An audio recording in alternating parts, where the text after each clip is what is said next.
GS विस शिवांग में इतिहास की श्रृंखला में आज हम पढ़ेंगे अकबर को। अभी कुछ दिनों से हमारा वीडियो नहीं आ पाया, उसके लिए हम क्षमा चाहते हैं। तो आप रेगुलर जो पुराने वीडियो उनको देखते रहें और अपनी तैयारी में धार देते रहें। वैकेंसी बहुत ही जल्दी आपको देखने को मिलेगी, तो वैकेंसी आए उससे पहले आप अपना सिलेबस पूरा कर लें। जीएस का सिलेबस बहुत ही ब्रॉड है, तो उसको आप हिस्सों में विभाजित करके धीमे धीमे अपने सिलेबस पे अपनी अच्छी पकड़ करते रहें। तो इतिहास की श्रृंखला में ज्यादा समय न गवाते हुए हम आज अकबर को पढ़ेंगे। अकबर बहुत ही इंपॉर्टेंट टॉपिक है। तो अकबर अकबर का शासन कब तक चला? 1556 से लेकर 1605 तक चला। तो आते हैं पिता। इनके पिता का नाम हुमायूं था, माता का नाम हमीदा बानो बेगम था। इनका जन्म कब हुआ? 15 अक्टूबर 1542 को इनका जन्म हुआ। इनका जन्म राजा बीर साल के यहाँ हुआ था, अमरकोट के किले में। ये बात आप याद रखें। इनके संरक्षक कौन रहे? बैरम खां। बैरम खां इनके संरक्षक थे। क्योंकि ये 13 वर्ष की उम्र में राजा बन गए। 13 वर्ष के बच्चों को क्या पता क्या करना है क्या नहीं करना है। तो इनके रक्षा के लिए एक तरीके से किसे बनाया गया? बैरम खां को बनाया गया। याद दिलाते हैं, बैरम खां हुमायूं का सेनापति भी रह चुका था। और हुमायूं को ये बैरम खां जो है ये गिफ्ट किया गया था मध्य एशिया से। एक काफी डेप्थ क्वेश्चन आपके लिए है कि बैरम खां को गिफ्ट किया गया था मध्य एशिया से। हुमायूं के साथ रहा ये।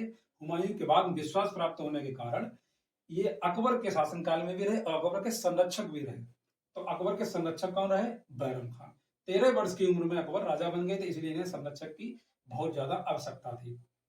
पर्दा प्रथा, एक क्वेश्चन यहाँ से काफी बार पूछा गया है कि पेटीकोट गवर्नमेंट, पर्दा प्रथा या पेटीकोट शासन किसके शासनकाल में आया?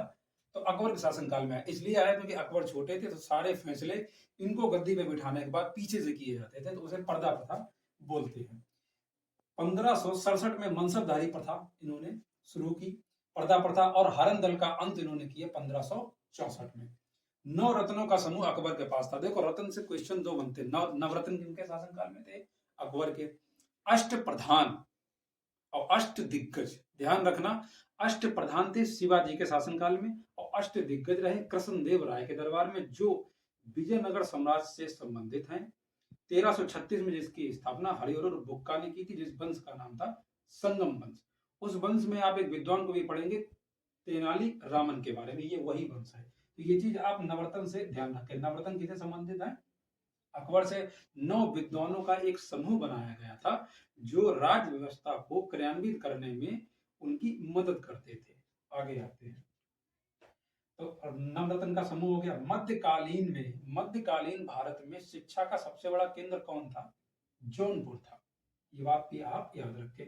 बीरबल की इनके शासनकाल में थे। तो बीरबल का मूल नाम क्या था? तो बीरबल का मूल नाम महेश दास था, जिन्हें कविराय की उपाधि अकबर के द्वारा दी गई थी।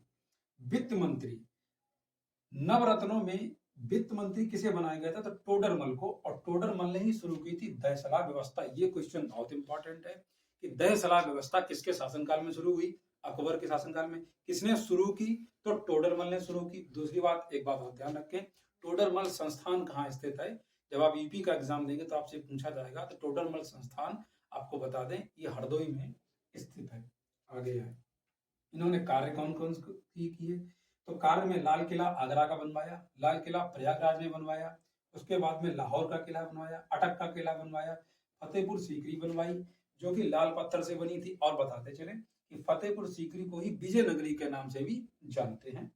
इनके गुरु का नाम था शेख सलीम चिश्ती थे। इनकी दरगाह भी इन्होंने बनवाई और इनका मकबरा भी अकबर ने ही बनवाया। दीवाने आम, दीवाने खास, पंचमहल, ये सब किसने बनवाए? तो अकबर ने बनवाया। दीवाने आम आम लोगों के लिए था, दीवाने खास खास लोगों के लिए था। और उसके बाद में पंचमहल की स्थापना भी की गई। इनके शासनकाल में चित्रकार कौन थे? यूपी पुलिस 2018-2019 में दोनों से लगातार यहां से क्वेश्चन पूछा गया। एक में दासबंद को पूछा और दूसरे में बासबान को पूछा। ये पूछा गया कि अकबर के शासनकाल में चित्रकार कौन थे? तो दासबंद और बासबान दोनों लोग अकबर के शासन में चित्रकार थे। इबादत खाने का निर्माण किसने कराया था? अकबर ने कराया। इबादत खाना, इसमें होता क्या था? तो धर्म के धार्मिक जो विचार विमर्श है वो इबादत खाने से होंगे, पूजा से संबंधित था। 1582 में दीन ए इलाही धर्म नामक एक नया धर्म चलाया अकबर ने, जिसको सबसे पहले ग्रहण किसने किया, अपनाया किसने? तो बीरबल ने अपना। ये भी आप ध्यान रखें। सुलह ए कुल नीति किसने चालू की? तो सुलह ए कुल नीति चालू की अकबर ने, और आगरा में राम बारात जिस नाम से जाना जाता है, उसके भी जनक अगर देखे जाए, किसी एग्जाम पूछा गया था तो वो भी अकबर को ही बताया जाता है। तो सुलह कुल नीति किसने जारी की? अकबर ने। हिंदी साहित्य का स्वर्ण काल भी कहा जाता है अकबर को। दास प्रथा का अंत किया, जजिया कर का अंत किया, तीर्थ यात्रा कर समाप्त किया। तो ये 3 प्रकार के इन्होंने जो प्रमुख कर लगते थे उस समय पे, वो अकबर ने शुरू किए। इन्हीं सब कार्यों के कारण अकबर को द ग्रेट कहा जाता है, क्योंकि मुगल वंश में और भी शासक हुए, किसी के नाम के आगे महान नहीं लगता है। जबकि अकबर अनपढ़ थे, बिना पढ़े लिखे थे, लेकिन शिक्षा ग्रहण करने में ये सबसे आगे रहते थे। इसीलिए ये ज्यादातर विद्वानों की मीटिंग कराते थे, सम्मेलन, एक सभा कराते थे, जिससे ये ज्ञान अर्जित करते थे। दूसरी बात, झरोखा दर्शन देना भी इन्होंने शुरू किया। झरोखा दर्शन का मतलब होता है कि अपनी इमारत, अपना जो घर है, वहां ऊपर खड़े हो जाएंगे, ऊपर से खड़े होके, और उनकी जनता नीचे खड़ी है, वहीं से दर्शन देंगे, तो उसे कहते थे झरोखा दर्शन। तो वो भी अकबर ने शुरू किया। पानीपत का द्वितीय युद्ध अकबर ने लड़ा, बैरम खां और हेमू के बीच हुआ। आपको बताते चलें कि नाम तो अकबर का आता है, लेकिन वास्तविक युद्ध किसने लड़ा? तो बैरम खान ने लड़ा। ध्यान रखें, ये युद्ध कब हुआ? 1556 में ये युद्ध हुआ, बैरम खां और हुमायूं के मध्य। एक चीज ध्यान रखें, एक क्वेश्चन आपसे पूछा जाएगा कि मुगलों का कौन सा युद्ध जीवन रेखा के नाम से जाना जाता है? तो पानीपत का द्वितीय युद्ध मुगलों की जीवन रेखा के नाम से प्रसिद्ध है, क्योंकि इनकी आर्थिक स्थिति, इस युद्ध को विजय प्राप्त करने के बाद ही इनकी आर्थिक स्थिति बहुत मजबूत रही। बताते चले कि हुमायूं हिंदू शासक था, जिसने अपने जीवन काल में 24 लड़ाइयां लड़ी, जिनमें से 22 लड़ाइयां जीतने का श्रेय इसके पास जाता है, हेमू के पास। हेमू एक हिंदू शासक था, कुछ दिनों के लिए इसने दिल्ली पर भी कब्जा किया था। ये बात भी आप ध्यान रखें। तो पानीपत का द्वितीय युद्ध बैरम खां और हेमू के मध्य लड़ा गया। बैरम खां किनका सेनापति था? अकबर का। तो इसे जोड़ के पढ़ेंगे, अकबर और हेमू के मध्य ये युद्ध हुआ, अकबर की इसमें विजय हुई। हल्दी घाटी का युद्ध 1576 में हुआ, मान सिंह और महाराणा प्रताप के मध्य। बताते चले आपको कि इस युद्ध में यह निर्णायक युद्ध नहीं है, चाहे वनडे एग्जाम दें, चाहे आप कोई सा भी एग्जाम दें, यह एक निर्णायक युद्ध नहीं है। इसमें आज तक ये पता नहीं लग पाया है कि जीत और हार किसकी हुई थी। हालांकि कुछ किताबें बताती हैं कि अकबर ही इसमें जीते थे, लेकिन हमारा ऐसा मानना है, मतलब बहुत सी किताबें पढ़ी हैं, उनके फैक्ट के अनुसार यह एक निर्णायक युद्ध नहीं था। ना इसमें मान सिंह की विजय हुई और ना ही राणा प्रताप की विजय। तो ये एक निर्णायक युद्ध नहीं था, लेकिन किताबें जैसा आपको विकल्प मिले आप वैसा कदम उठाइएगा। तो हल्दी घाटी का युद्ध 1576 में हुआ, मान सिंह और राणा प्रताप के मध्य। एक चीज और बताते चले, इंपॉर्टेंट है, महाराणा प्रताप के हाथी का नाम क्या था? चेतक, सब जानते हैं। महाराणा प्रताप के घोड़े का नाम था चेतक, महाराणा प्रताप के हाथी का नाम था राम प्रसाद। ये सब होने के बाद जब हाथी युद्ध में इन लोगों ने ले लिया अकबर ने, तो उस हाथी को राजस्थान से लाया गया आगरा में।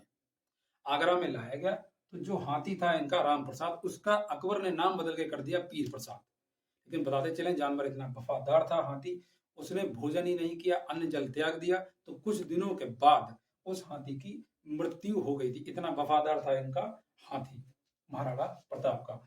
आसीरगढ़ का जो किला इन्होंने जीता, आसीरगढ़ का जो युद्ध बोला जाता है 1601 वाला, जिसमें खान देश के राजा को इन्होंने पराजित किया था। बताते चले कि आसीरगढ़ की लड़ाई, आसीरगढ़ का जो युद्ध है, ये अकबर के जीवन का अंतिम युद्ध है, जो 1601 में लड़ा गया, जिसमें खान देश के राजा को इन्होंने पराजित किया। 1605 में अकबर की मृत्यु हो गई डायरिया के कारण, और इनका मकबरा बना है सिकंदरा में। सिकंदरा कहाँ है? आगरा में। और आप जानते हैं आगरा की स्थापना किसने कराई थी? सिकंदर लोधी ने 1504 में। तो बहुत ही शॉर्ट टर्म में वन लाइनर और डिस्क्रिप्टिव दोनों को मिलाते हुए एक बहुत ही अच्छा वीडियो हमने आप लोगों को देने की कोशिश की है। उम्मीद है आप लोगों को अकबर से संबंधित जो भी आपके वनडे एग्जाम है, आप इसको नोट्स में नोट करें और वीडियो को देखें, रिवाइज करते रहें। और अकबर से उम्मीद है इस वीडियो को देखने के बाद अकबर से संबंधित वनडे एग्जाम का कोई भी प्रश्न इससे बाहर नहीं जाएगा। तो वीडियो को ज़्यादा ज़्यादा शेयर करें, लाइक करें, चैनल को सब्सक्राइब करें, क्योंकि जब आप सब्सक्राइब करेंगे हमें मोटिवेशन मिलता है, उतने ही बढ़िया वीडियो हम आपको देने की कोशिश करेंगे। तो इसी तरह आप देख रहे थे जीएस विद शिवांग। बहुत बहुत धन्यवाद।